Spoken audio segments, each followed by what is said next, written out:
Hi everybody, Ben here from Art Less Ordinary. So tonight I am going to try something slightly new again.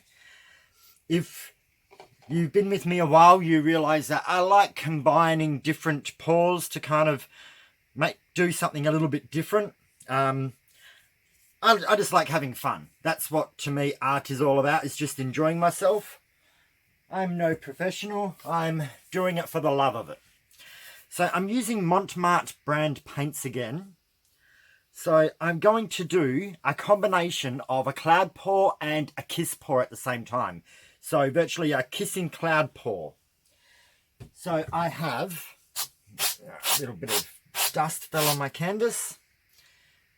So in one cup I will have carmine and pink.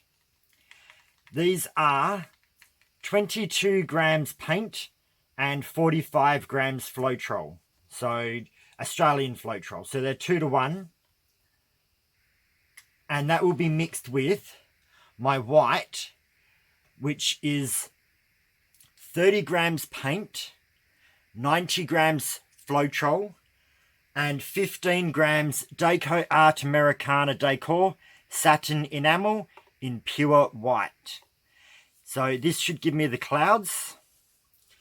So this will be in one side, but I'm only going to use half of the white, because in the other half, in the other cup, I will use cerulean blue, phthalo blue, and the other half of the white. So I'm going to layer them into these cups, and then I'm going to kiss them as they hit the canvas. So hopefully I get beautiful clouds, blues on one side, pinks on the other, with maybe a bit going into each other, just for a bit of fun. So, as we know, cloud pours can be, they either turn out perfect or they kind of don't turn out too great at all. I haven't quite worked out why that happens. Because my mixtures are usually always identical. It just does. So we will just have to hope for the best. But I do know that the cloud pour worked with the blues and it worked with the pinks before. So hopefully I'm going to get it to work out perfect this time. So I am going to put a bit of carmine at the bottom.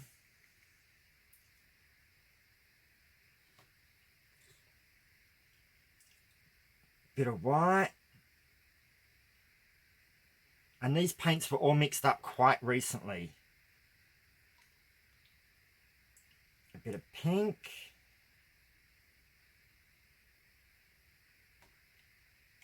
A bit of carmine next to the pink, so he gets different shades. Then a bit of white again.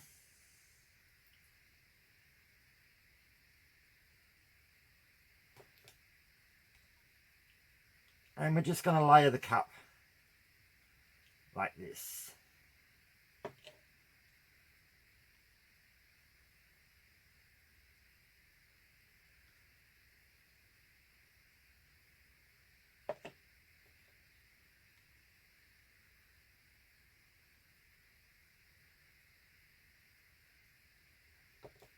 Hopefully I'm using an even amount of paint in. I usually start off my bottom layer a little bit more lower, not as much paint in my bottom layer, and I add more paint as my layers go into the cup. Just scrape out the rest of this paint.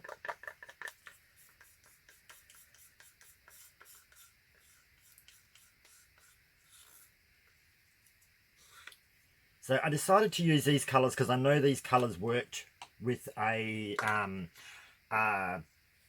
cloud pour in the past. So I thought, sometimes if something works,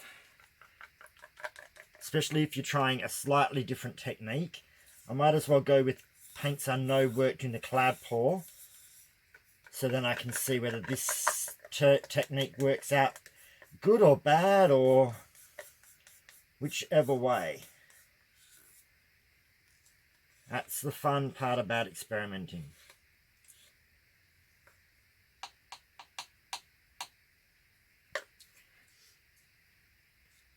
And I'd also like to mention, if I haven't got back to your replies on the YouTube, I work full time. I live alone, so I've got to look after a whole house. I do run out of time some days, so because I also study too.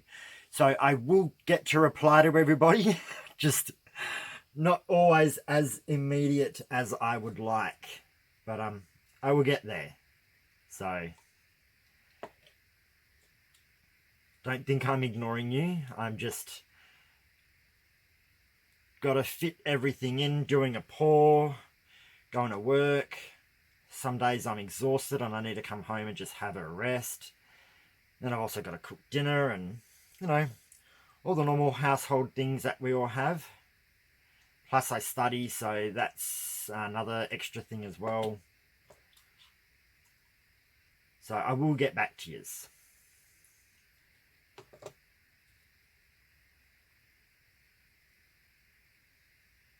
And I'm so glad I've got got some new followers. I've got followers that I've had for quite a long time, well, since I started. And lots of people do leave comments. I really appreciate that. It's good to hear what people have got to say and how interested people are in what I do.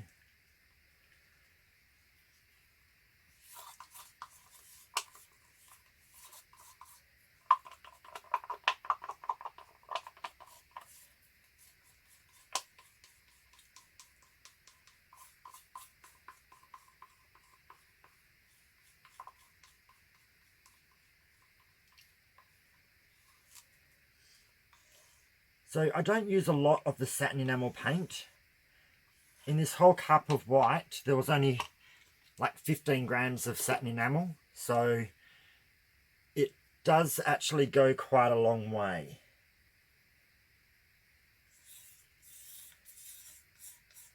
So if you are thinking about doing this but you're unsure, it's a good technique to do. You're not using a lot of the satin enamel paint, and it's really fun just to watch the clouds appear. Okay.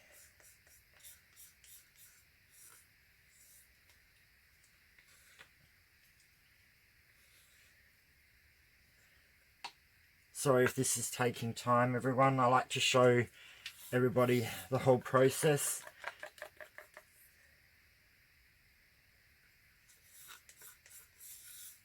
Especially if people are new and learning how to paint. This teaches them, because this is where I can kind of give tips and bits and pieces as I go.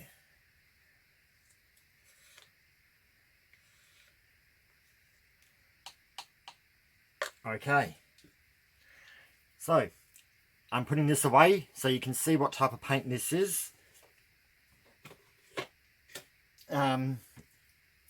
I don't think it's... Sometimes the white can be a little bit hard to get hold of, but usually it pops up after a little while. It just... Sometimes it sells out when somebody quite... well, I say famous, but somebody that has lots of followers uses it. Sometimes places sell out quite quickly. Just because everyone's rushing out to buy it so they can try the technique too. Okay. So, we are just going to do a kiss. I've got an eyelash. I'm just going to do a kiss in the middle, but I'm probably also going to just turn a little bit this way so the pink and the blue kind of go a little bit into each other, while still trying to keep it as steady as possible. So, we'll see how that goes as it works. So, get the paints to touch and then fall out.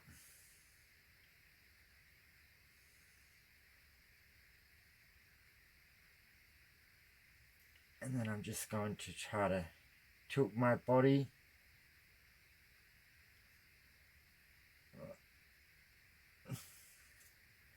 Sometimes this is easier, sometimes it's harder.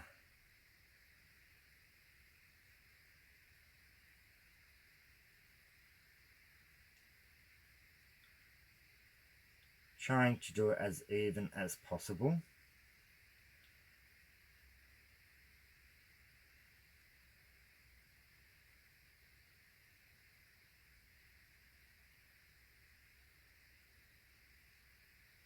It's hard when you're holding it up the top. You can't always see what's going on down the bottom.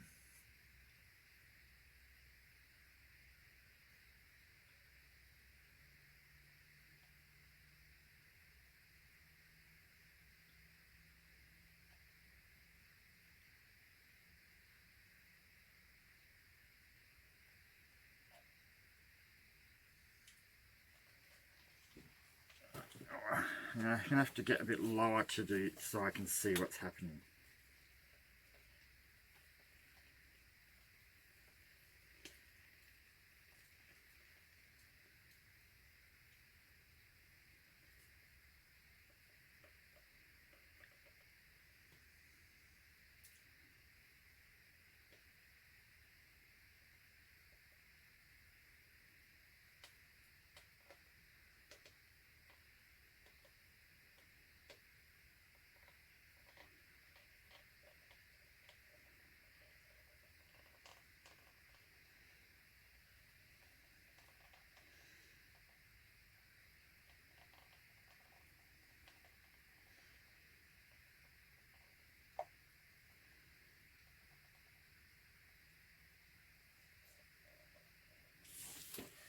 Oh, that was so naughty of me.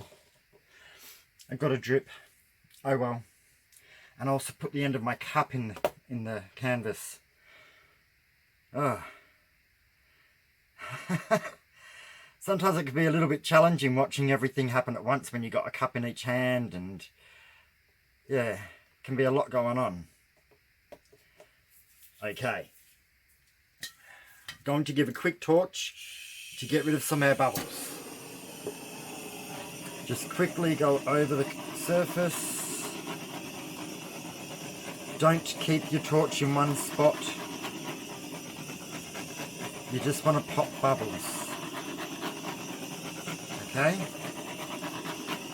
That's about it for now. Now my paint's starting to tip over the back edge, so I do want to move my paint around. So I'm just going to swirl it around, kind of in a circular motion. Oops, I'm losing more at the top. Alrighty.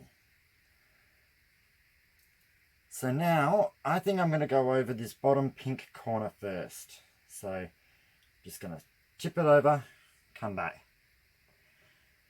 And now that I've done that, I've got some pink fingers. I want to put them on that corner.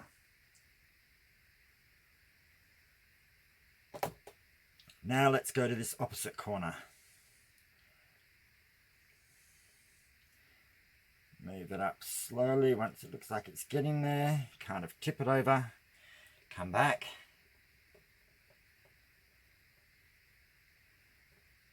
And again, I've got some blue fingers. That corner is pretty good. Now, where's my paint heaviest? Down here. So we're going to come over this way. And we're going to get that corner over and come back. Okay.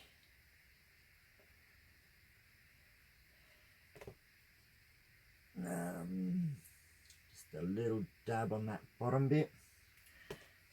Now we've got one corner left to go. Paint's moving, it's right down here. Tip it over. Okay.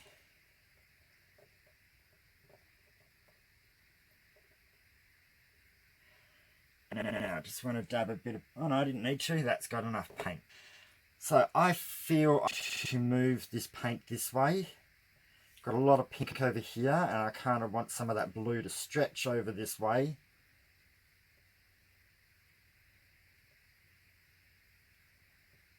Come down, maybe tip a little bit more pink off that corner, and then come back.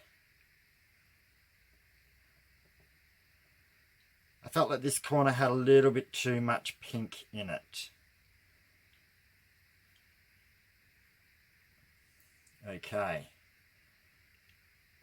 So I'm just moving the paint around a little bit, back and forth, like what I do with the pearl pour, just to kind of create a little bit of friction. But at the same time, you don't want things to go out of shape too much. So I think if I tilt it much more, I'm going to lose shape. So just check all your sides and all your corners and make sure there's paint covering each spot. Yeah, there is. So I'm going to take my gloves off because I don't want to get any paint on my actual artwork.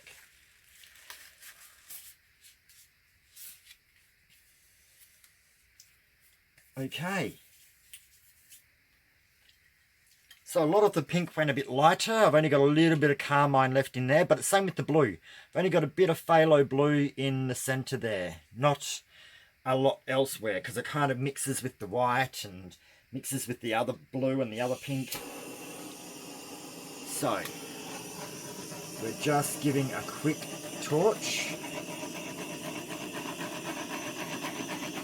popping any bubbles.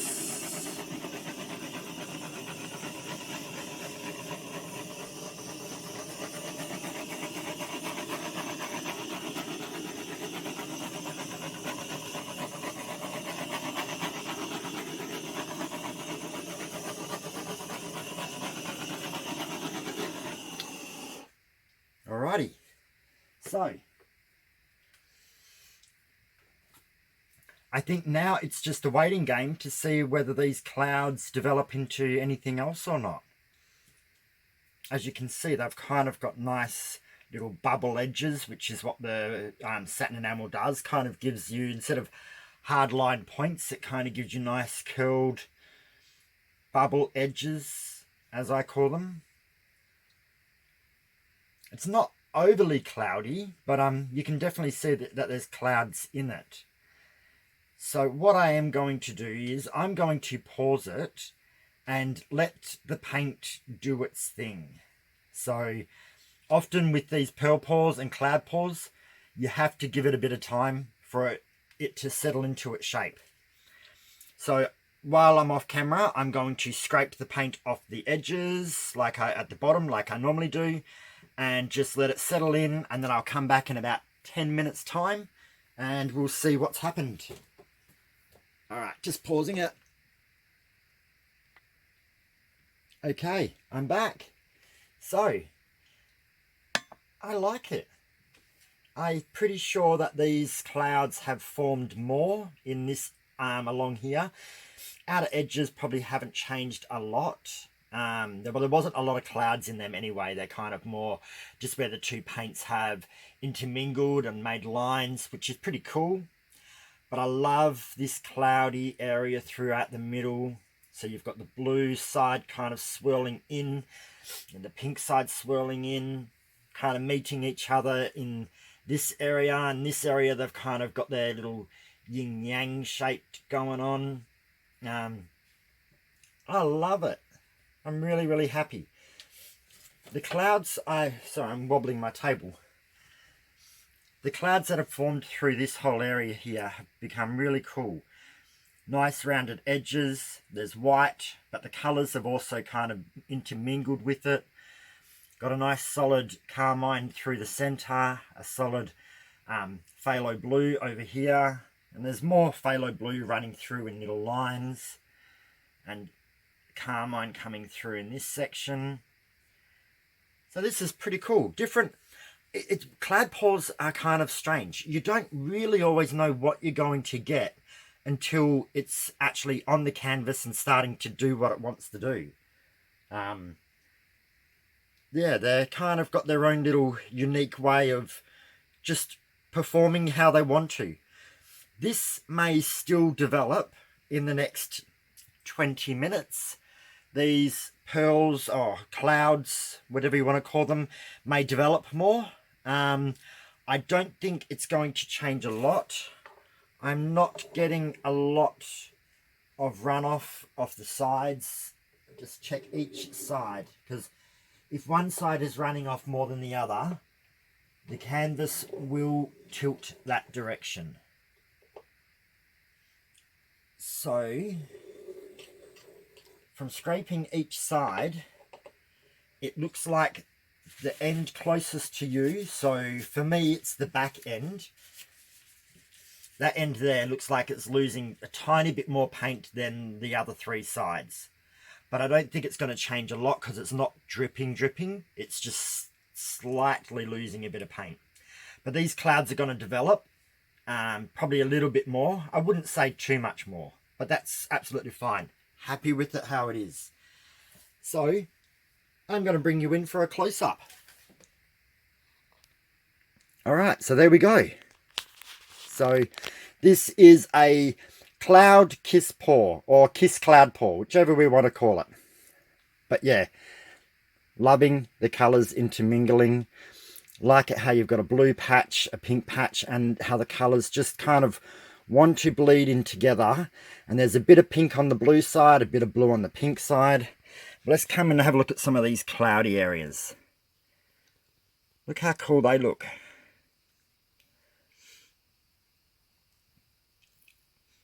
And I really do like how there is colours of each side. So there's the main blue cloud centre, the main pink and carmine cloud centre, and you just got colours that swirl through into each other and clouds that are popping up. It looks like you've got more clouds where the colours are intermingling than where they're separate. Not so much over on the four corners. Doesn't worry me at all. So some canvases you are drawn to everywhere. This one, I think the main center area is the main focus, but these are still interesting enough that you see them, but you're not actually focused on them the whole time. And yeah, I'm quite pleased. So I hope everyone liked it. I hope you enjoyed watching it. So comment, like, share, and subscribe if you haven't already. So enjoy your evening, and I'll see you tomorrow for another pour. Have a good night, everyone. Bye.